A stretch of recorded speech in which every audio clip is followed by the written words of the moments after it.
Hey, I guess you knew this was going to happen. We'll be looking at the derivatives of sine, cos and tan at some stage with all the work we've been doing on those rates of change.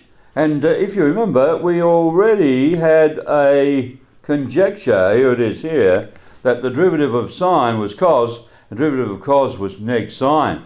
Where did that come from? Do you remember back in, I think it was the unit circle presentation, we used the idea of the derivative being the slope of the tangent. Remember Hutty's trichotomy now. Let's just revise that. If you're looking at the derivative of a function, then you can interpret it around here as the slope of the tangent, or do you remember the instantaneous rate of change? Either of those two sort of approaches to it. And what we used earlier was the idea it was slope of the tangent. So come over here to sine. Do you remember I tried to draw tangents and map out them like this and then find their slopes and plot those slopes? And it looked very much like we got a cosine graph out of that. And come down here to cosine, we could draw tangents, if you remember, and try to work out their slopes or gradients and plot them. And that gave rise to a graph that looked like neg sine. So that's a conjecture based on some inductive work there. And of course, if you want to prove the derivative of any function is a certain expression, then you're going to use this first principles definition or some variation. I like this one here, limit as delta x tends to naught of delta y on delta x. It gives you the same expression, of course, to work with. So come on down and let's prove some of these. We're going to start with sine x and build the others from it.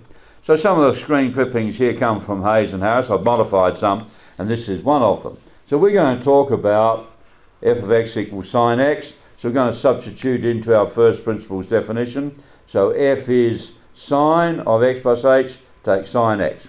Now this change here, we're going to use the sums to products formula, and sine minus sine is 2 cos of half the sum of the two angles, sine of half the difference. I wonder if you remember that. You might have to go back to earlier work there. And what is the sum? The sum here is x plus h plus x, which is 2x plus h, and there's half of it, and then x plus h take x is just h, and you halve that. Okay, so do you remember at this stage we're trying to find the limit as h tends to naught. You can't sub in h as naught here while you've got that h there. So we usually try to divide it out, cancel it.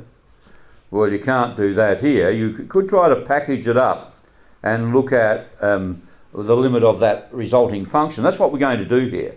So let's have a look at this line. If you have a 2 there, dividing top and bottom by 2, you can get this. Why would we do that? Well, there's a special little relationship here. Sine of an angle over the angle. So we can split this into two limits now. So just come down a little bit here. And let's have a look now. It's a limit as h tends to naught. The limit of a product is a product of limits. We don't do much limit theory in this, but you can split it into that. And here's the interesting result. This package tends to 1. And then it becomes the limit as h tends to naught. So if h was naught, it'd be cos of half 2x, which is just cos x, as required, if you like. We were checking out our initial conjecture from our tangent drawing, and now we have shown it. Now this is a big question mark.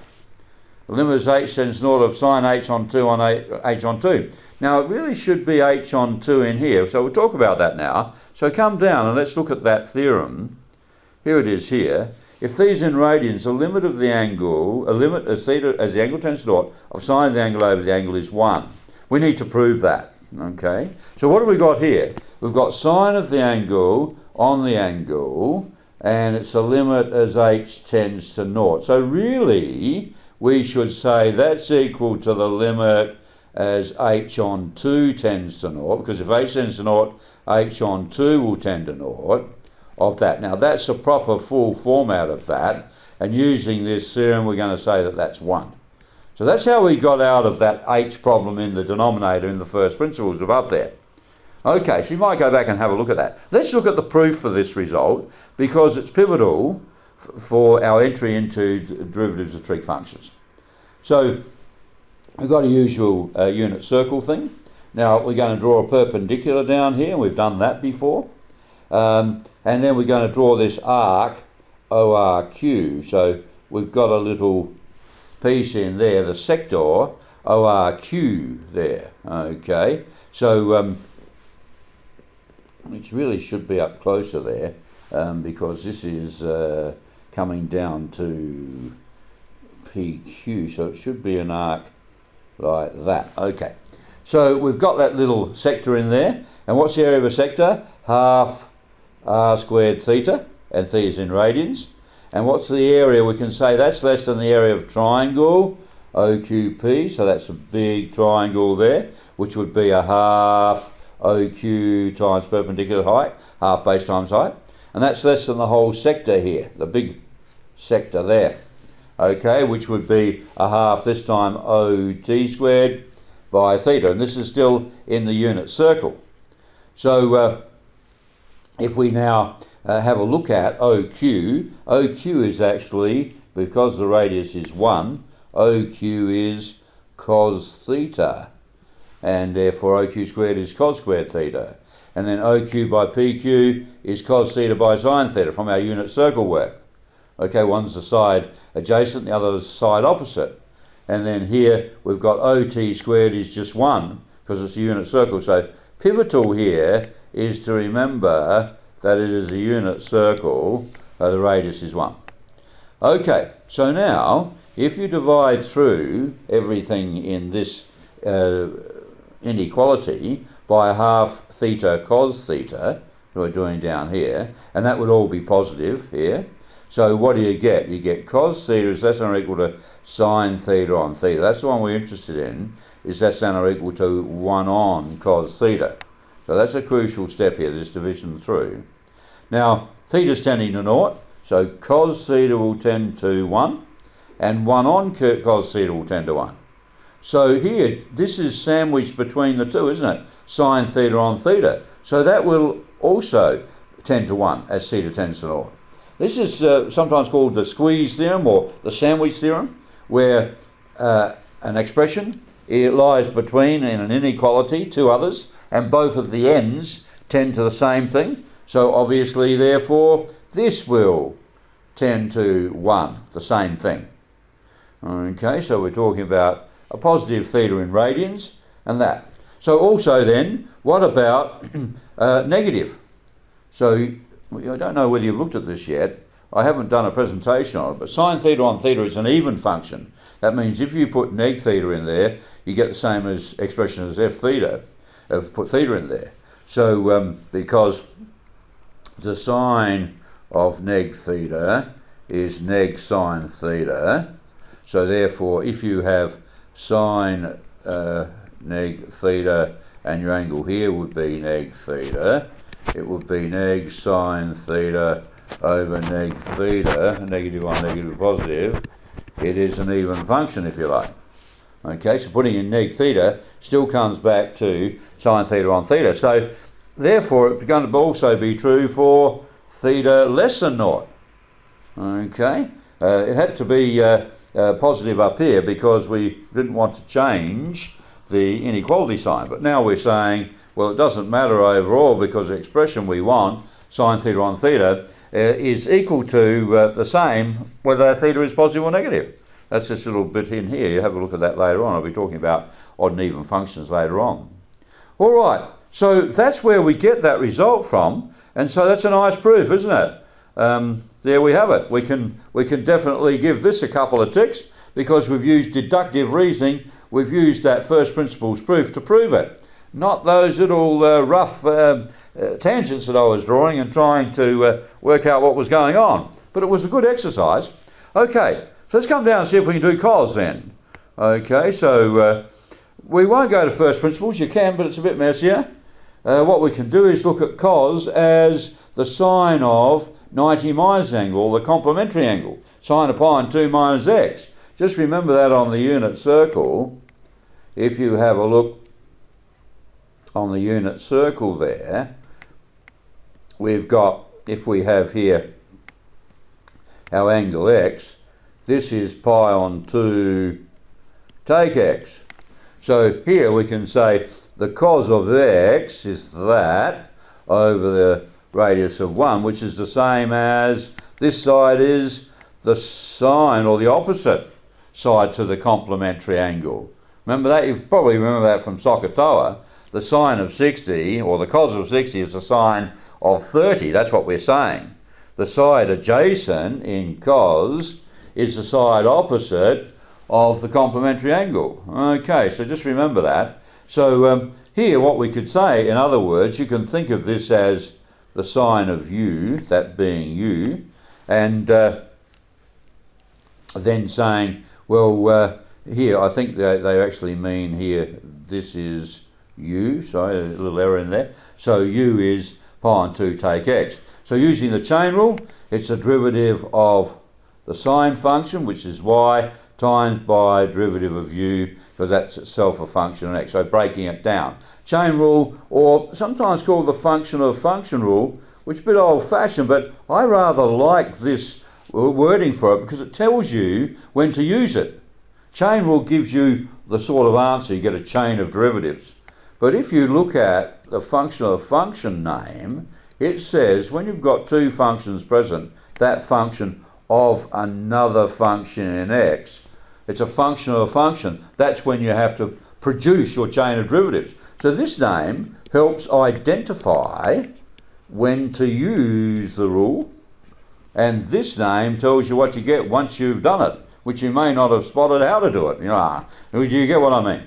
So derivative of sine is cos, and then the derivative of pi on 2 take x with respect to x here is neg 1, coefficient here.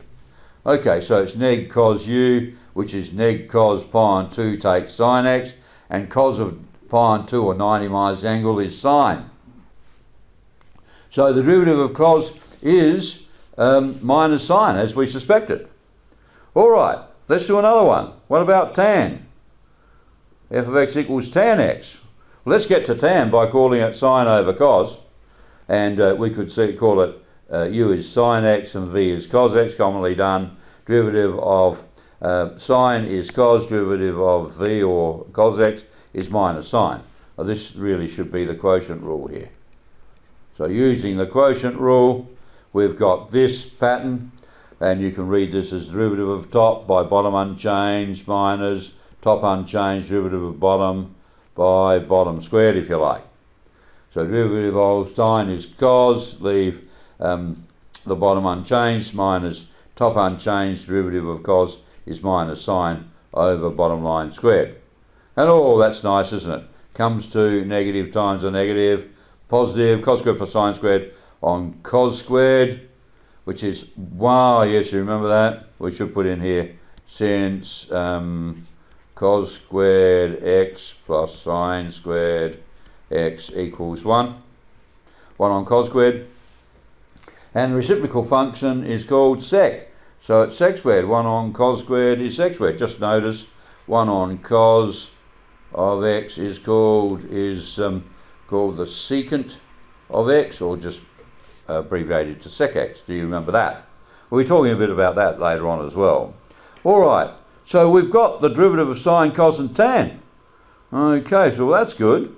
Better write that down, make a note about that, because we need all of those. We're going to build up some rates of change stuff using sine, cos and tan, or trig functions in general now.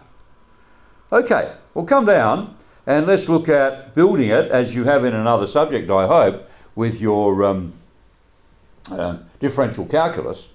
Here, therefore, what if you have sine of a function in x? Okay, what do you do here? If you let f of x be u, you've got y equals sine u, just as we did before, and we identify two functions, a y function and a u function, and to get dy by dx, you differentiate the first one and then multiply by the derivative of the second. I'm not going to prove the chain rule here. I have looked at that in earlier presentations. You might have a look at that from before. Here, dy by du, what's the derivative of y? It's derivative of sine, which is cos. leaving the u unchanged, and then you multiply by the derivative of that u, or f dash x there. Okay, so here, that's the idea. If you have the sine, the cos, and the tan of something which is not just x, then you must get the derivative of the sine, cos, or tan with this thing unchanged, and then you multiply by the derivative of that other function inside there.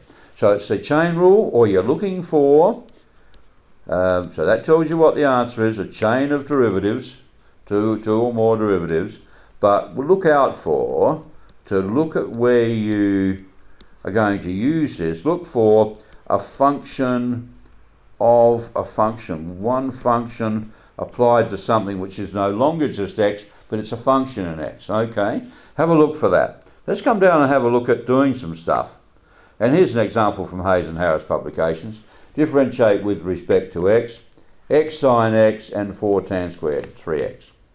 Okay, so the product rule here you'll use u dash, derivative of the first one, second unchanged, plus first unchanged by derivative of the second. Often abbreviated as this, okay, where u is x and v is sine x. So we end up getting this. So we're just going through all the usual differentiation processes with sine and cos now. So this is 4, and you've got to think of tan squared. Here it is up the top here, look at this. Tan squared is really tan of 3x all squared. So we actually have 3 functions here. We've got to do the 2, the power, which is the x to the n rule. 2 by 4 is 8 to the 1 left power. That's the x to the n rule. Then we've got to do the tan of 3x. Derivative of tan is sec squared. Don't change the 3x. And then multiply by the derivative of this. So this is actually 3 functions here. F of g of h of x. F of x is your power function. Then you've got the tan function, and then you've got the derivative, the 3x function, the derivative of that. So we actually have a chain of derivatives. Okay, so that's important. Here you see it probably best. So there's the first, the second, and the third. There's your chain of derivatives, because we have 3 functions done on each other. I hope you can link this up with your other studies in differential calculus. All right, come down and give you some practice here. So 7a1. I'll see if we can get them all on there. I think it's important to do all of these problems. So pause the presentation and have a go at the first 3. I think here we've done this to get the first principles derivation. So try and write it out yourself. Okay, let's look at the other ones here. 4 and 5. Okay. And interesting little extension one here. So have a look at those, trying to generalize it. Okay, let's look at the answers now, or the work solutions. Okay, so there's 7a1, most of it there. Let's pause it and have a look. And coming down to K. All right, and then question 2. Down to H there. And we'll do the others. IJKL. Just watch all those derivatives. Get a whole chain of them. Let's go to question 3. A and B. That's the proof. Question 4. Part of 5. Let's go to 5 now. Okay. How are you going? Try to revise all the stuff you've done before. Okay. What else were you going to do? What do you do with differential calculus? Find equations of tangents for a function at a given point. So you want what else you want for a line? You want a point and the slope or gradient. In this work, it's not going to be delta y and delta x, or y step on x step, y2 take y1 and all that stuff. It's going to be calculus. So to get the slope, get the derivative of tan is sec squared, and we want it at the point when x is pi and 4. So first of all, they've found the y value of the point. So this is the point pi on 4, 1, by subbing pi on 4 in the original function there. Now let's sub it into the derivative function, which, watch this, cos of pi on 4 here is 1 on root 2 squared, which is 1 on 2, and therefore 1 over 1 on 2 is 2. So it's got a slope 2. You must use this form for getting the equational line. Is much neater. Y take the y coordinate of point on the line, over x take the x coordinate, equals the slope. That's a much neater way rather than mx plus c. So y take the y of a known point on the line, x take the x coordinate of a known point, equals the slope. And then multiplying that across and simplifying. Okay, usual stuff, different way of finding the slope using the derivative. Come down and practice some. Here's question 6. So pause the presentation. I think you should do most of those just to reinforce that finding equations of lines. Okay, let's look at the answers to that then. There we are, question 6. Gets a bit messy with some of the sines and coses and stuff. You have to be very careful with your work. Okay, let's move on, do some more. So here's another thing we can do. Now, this is a related rates question. Find the rate of change in the area of triangle when theta is 60, theta is a variable angle. Okay, so let's have a look now and see here what we can do. So we're going to connect, don't put 60 in here yet, we're going to put 60 in later on. So we need to connect the area and that variable. So there we are, half the product of two sides sine of the included angle. We'll connect theta and A, and therefore you can say A is 60 sine theta, and the rate of change of the area with respect to theta, dA by d theta is that. So it's not a related rates question with time, it's a related rates relating a rate of change of A with respect to theta. Okay, so here, and what is the rate of change of A with theta when theta is 60, or pi on 3? So it's cos of theta is a half, so it's 30 centimetres squared per radian. Can you see what's happening as we open up this angle? How fast is the area changing with respect to, there it is, with respect to theta. Okay, so every time you change it by 1 radian, you're changing the area by 30 centimetres squared. That's the idea. Here's some for you. Let's have a look. Quite a number here to play with. So there's 7 and 8. Pause it and have a go. Let's go to 9 and 10. Interesting problem here. A little bit of a practical one.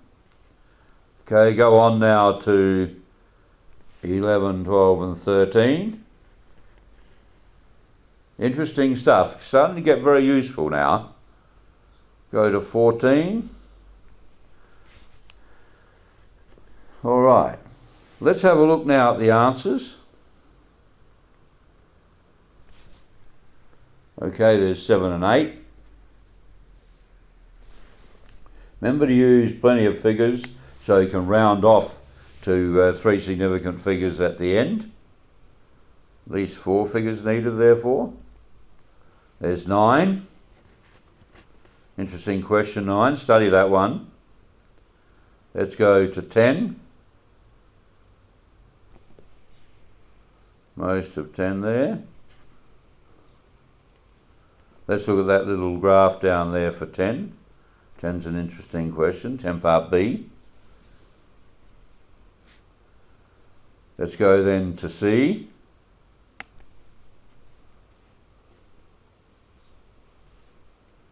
And on to question 11.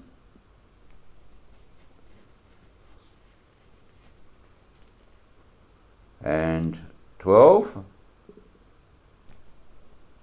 Just go a little bit further, can't quite get it on.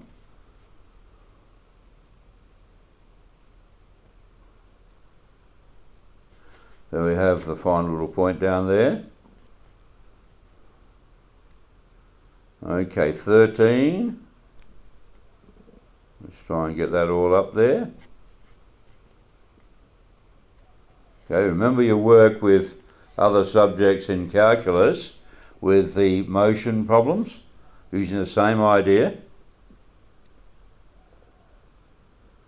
And 14, increasing, decreasing velocities and stuff.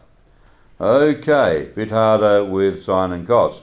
Let's move on, and guess what we're going to do? We're going to do some parametric equations now. Very important in this course, the idea of that other variable or property of the system being introduced, and looking at variation with respect to that.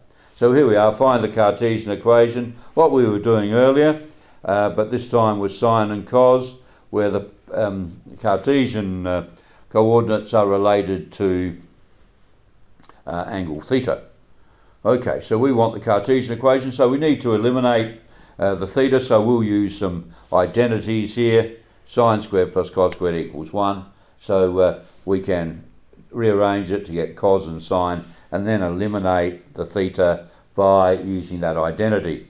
So that's quite a common one to use, and then we've got that multiplying through by the common denominator of 36. Okay, so that's the same idea. We're trying to eliminate the parameter, and here of course we might use sine and cos and identities and relationships between those.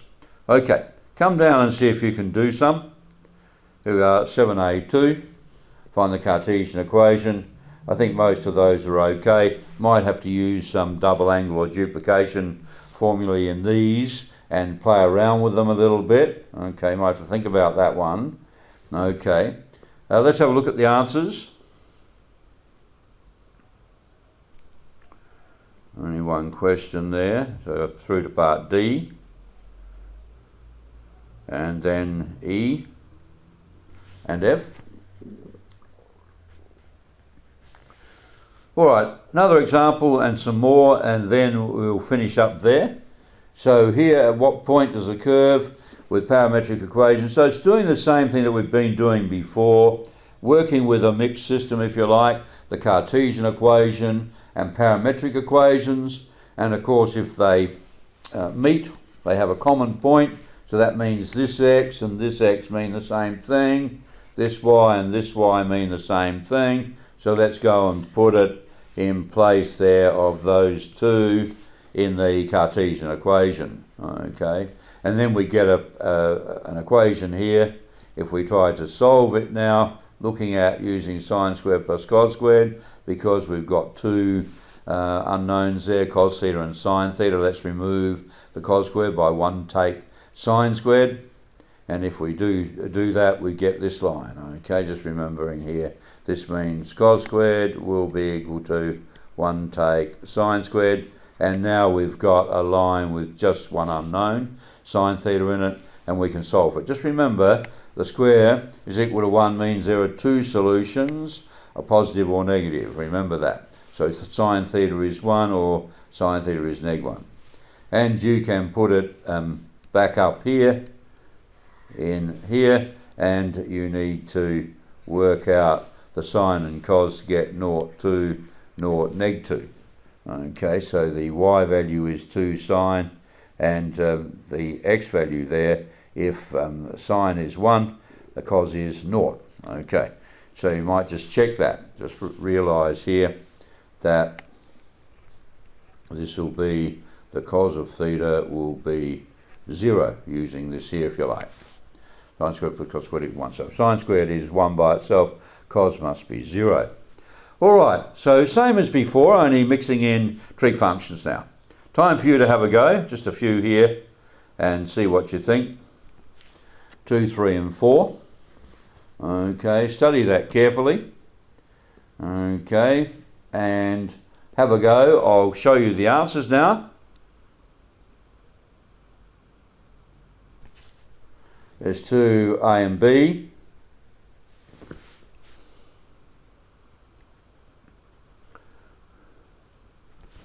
Oops, there's C. Diagrams are important. Okay, and let's do question 3. Part of it there. 3A.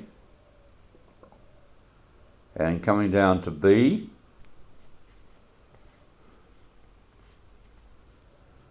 And finally, question 4, 4A. And then B. And that's us finished there.